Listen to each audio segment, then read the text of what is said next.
Okay, this is going to be chapter 3 of the Monster Saga Revenge, or for simplicity's sake, chapter 3 of Revenge on Monsters. Starting with the bullet note. At what point has evil gone too far? If someone hurts or kills our loved one, should we be expected to just stand by and not take action? Especially if the one doing the hurting is doing it on purpose and would do it again and again and again, no hesitation. Should one not deal with a real threat and danger? Should we be expected to accept and forgive people who would commit atrocities such as murder? Should it not be our civil duty and responsibility to stand up against things like violence and abuse? And now for the chapter, we start with Connor's thoughts. This is not a nice place. Maybe it used to be, not anymore. These people are slobs. I get the impression that these lunatics have been squatting here for some time now. Judging by the mess I see lying around, I'd say they've been here for a matter of not days or weeks, but months. I'd say at least a couple of them, by the looks of it. What did they do? Steal this place from one of their victims? There's no electricity, no running water, not even a working toilet. The floor is a mess. This is becoming a run-down, dilapidated, ramshackle little place, but at least the couch still looks clean enough. Tyler took a seat on the couch. He reflected back on what he had just witnessed of the odd couple in the basement, Byron and Maylene. At least the screaming has finally stopped. Byron doesn't seem to be taken to the victim role very well at all. It's no fun when the shoe is on the other foot. It ain't no fun when the rabbit's got the gun. And then there's the fact that I'm not taking very well to the executioner role. It's definitely on my mind and bothering the hell out of me. Tyler sighs before continuing along in his thoughts. Byron seems primarily concerned about himself and his own safety, whereas Maylin seemed somewhat reliant upon Byron. Maylin didn't address me once, and she quieted down immediately when Byron snapped at her.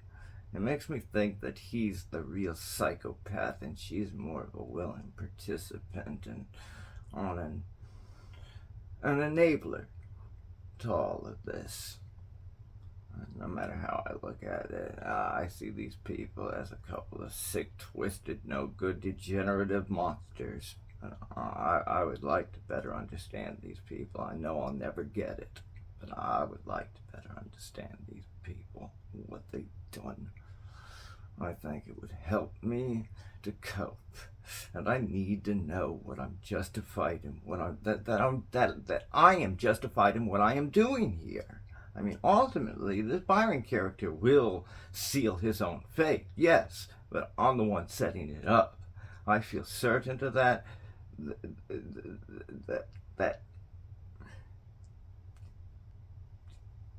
he will doom them both. His and Maylin's both. He'll seal their fate.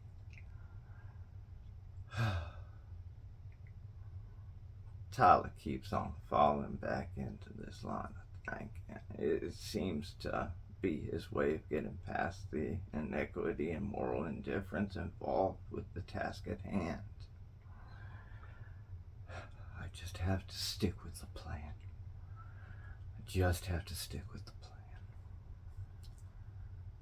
Before the death of Alice, Tyler's son, Tyler Sucks had been against the death penalty and every other form of violence. However, what he has learned about the mind of a psychopath since his son's disappearance and up until now, having finally tracked down Ellis killers,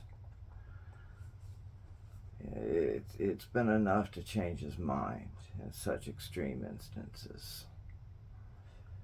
It seems the recidivism rates for the most violent and heinous offenders is through the roof.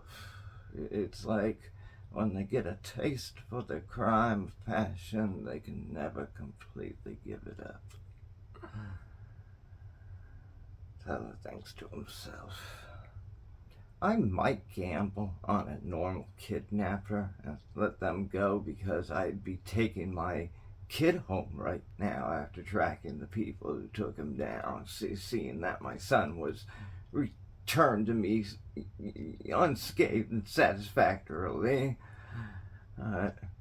I can see attempting to rehabilitate a thief or a kidnapper through prison and programs, but I'm not taking my chances on these psychopaths. I've seen what they can do. I've seen enough. They've been doing this for some time.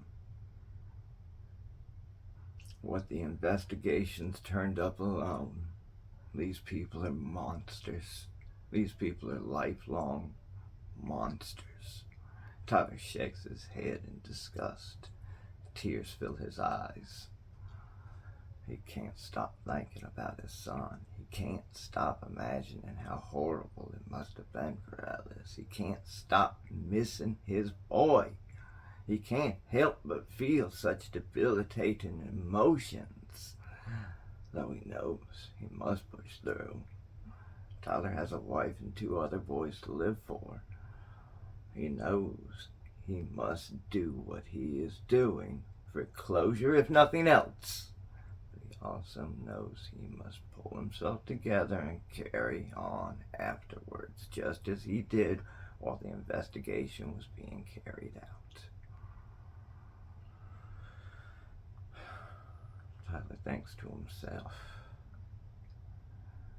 I must grieve for Ellis, but I must carry on for my remaining family as well. I must try to be like a pillar of stability in a time of turbulence and tribulation upon my return to them. I will be there to help hold up the foundation of the battered but still existing structure that we have become. It must be the mortar that holds up that structure and foundation. I must be there for them, with a helping hand and a listening ear. So then when they're ready and need to talk about what happened to Ellis, but I must also give them their space to come around in their own time. While of course monitoring for signs of any severe depression or anything more serious. I love my family. I just want what's best for them and to do right by them. I know that I've been distant, but I'm not blind. I know we've all been going through the ringer, coping with the loss of Ellis in our own ways. My oldest son, Daniel, even wanted to come out here with me to confront Ellis's killers, but I explained to him that I would be too distracted worrying about him to function properly if he came with me, which is most certainly true. Really, I just don't want him to have to live with this experience. There shall be no blood on his hands. I don't think I could ever stand seeing one of my sons being put in harm's way without totally losing it, and maybe that's where I'm at right now. God only knows. If it wasn't for my remaining family, especially my boys, I think Ella's death would have forced me over the edge and I would have lost my mind. I'm holding on by a thread here as it is, really. Besides, this is dangerous. What I am doing is dangerous. And it's not just the capturing the monsters part of it all. That's dangerous. There's also the legal implications too. I wanted my boy to stay clean of all this. I'm the only one in the family who will have to leave here with blood on his hands. They can hopefully take some solace in the deed having been done whenever I get back, and that these people will never hurt another child. Fortunately, I had the element of surprise and came out the victor in the struggle against these two lunatics, and now I will soon be done here. I give it a week most. I'll head for home just as soon as this Byron fellow proves me right. I do believe that he will be the figurative key to this test, the key which will more likely doom them than set them free. He's the one who's going to fail them both, though he likely doesn't realize it yet, and might never truly realize the true magnitude of the trap I have set for him. Maylim will in all likelihood be his final victim. If I'm right, it's going to be horrible. But from what I've already seen of this place, from what I've already seen of them, well, I think by now I'm prepared for what I'm sure is to come. Seeing their work was the worst of it. Seeing victims, that was the worst of it. They're out there in the woods, behind the cabin, behind this little cottage. And I just don't know. Seeing it was the worst of it. Come to think of my current predicament as if it were a nightmare. No matter what I do, I have my options, I do, but I hate them all. No matter what I do, it all feels so wrong. It's as if those evil people's iniquities rubbed off on me in some way, and I just feel dirty no matter what I do to get clean. I hate to think that I'm stooping to their level, but I can't bring myself to just let them go. And yeah, maybe I should just call the authorities, but in this day and age, things like the truth just get so twisted in the courts. I don't want to have to relive Ella's death and go over the details again and again in front of a bunch of lawyers, a jury, a judge, and I especially don't want to have to put my family through that. And what if something goes wrong and the investigation somehow gets tainted, or because of some clerical error there's a mistrial or ample reason for an appeal, or here's the worst case scenario, a not guilty verdict, and this crazed couple of killers is set free and walks. What then? No, it's too much and it's too risky. I am Ella's father. I will handle these creeps in the manner I see fit. Why should anybody interfere with another's right to avenge their loved ones, especially whenever there has been a proper and thorough investigation which has led to substantial proof of a vile, heinous, and even unforgivable crimes. There should be no law prohibiting the slaying of such heinous outlaws.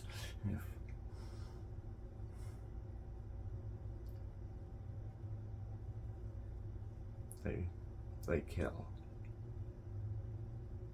They kill. They themselves will kill. Why pity such monsters? Humanity is lost on such. Now let us contemplate for the moment and ask, what is humanity? simply being human? Simply being human enough? Or is it also in how we act and how we treat others? Each of us coinciding in this realm of existence together. Humanity has been defined as showing kindness and having compassion for others. So, what happens when those qualities are lost, a social constructs defied and defiled? What makes a monster? This is something that will be on Tyler's mind. What does make a monster, really? Is a monster simply an ugly, terrifying, menacing creature which only makes its appearance on pages and in books and on screens? Or are there real-life monsters as well? Would you consider a deformed human being a monster? Or would you consider the person calling a deformed human being a monster? Or does it take something worse, something more vile and evil, something more heinous and improper? Perhaps it takes something more criminal. How and at what point does a human being go from being ordinary to that transition into some sort of psychopathic, parasitic, juggernaut beast thing? Is it something that's there to begin with, like a buried latent trait? Is it when they pick up a weapon with malice at heart? Is it when someone becomes capable of hurting someone else without the slightest care or concern? How ruthless and heartless does one have to be? What are the variables? What are the conditions? How many people do they have to hurt? Where does one draw the line? Well, back to Tyler's line of thinking. God, only something like therapy would work on them, but I can't help but go back in my mind to the statistics I saw on recidivism rates amongst exceptionally violent offenders. I've seen what these people are capable of. I feel I've seen more than enough. I have enough proof. I feel justified in my actions. I don't want to see these people hurt another living being. I don't want the system to fail me. And I don't trust the courts. I just know I'm gonna stay the course, stay the class, keep the plan in motion. Besides, I don't think I have much to worry about. Again, I'm not going to be the one doing the killing. I look forward to the day when my family and I will be able to mourn and grieve and finally start the process of moving on together. But for now, I will pray for them, as I will pray for my lost son. May he have a safe passage into heaven and find his way to the light of the Lord. We are going to end it there for this one, and we will be back with chapter 4.